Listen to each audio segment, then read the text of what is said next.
మీరు ప్రార్థన చేయనప్పుడు వేషధారుల వలె ఉండద్దు. వేషధారణ అంటే ఏంటండి మనకు తెలుసు కదా, పైకి ఒకలాగా లోపలికి ఒకలా. కొంతమంది ప్రార్థన చేస్తారంట, ప్రార్థనలో వేషధారణ కలిగి ఉండడం అంటే ఏంటి?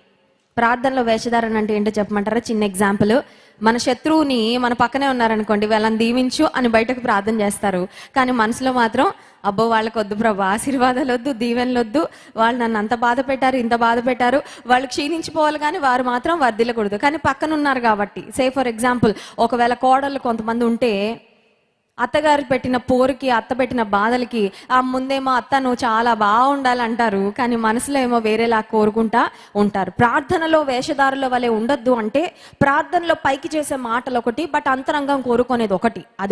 అది ఒక అంశం. అయితే మరొక అంశం ఏంటంటే, ప్రార్థన దేవునికి చేస్తున్నా ప్రార్థన చుట్టుపక్కల ఉన్నవారు చూడాలి అన్నట్లు చేస్తారనమాట. ఇప్పుడు చుట్టుప్రక్కన ఉన్నవారు మనం ప్రార్థన చేస్తుంటే చూస్తే మనకు వచ్చే ఉపయోగం ఏంటి చెప్పండి?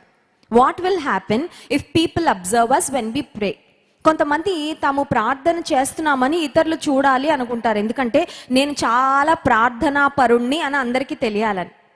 ప్రార్థన చేయడం తప్పు కాదు, ప్రార్థన చేయాలి. బహుగా ప్రార్థన చేయమనుంది బైబిల్లో, విసుగక ప్రార్థన చేయమనుంది, పట్టుదలతో ప్రార్థన చేయమనుంది.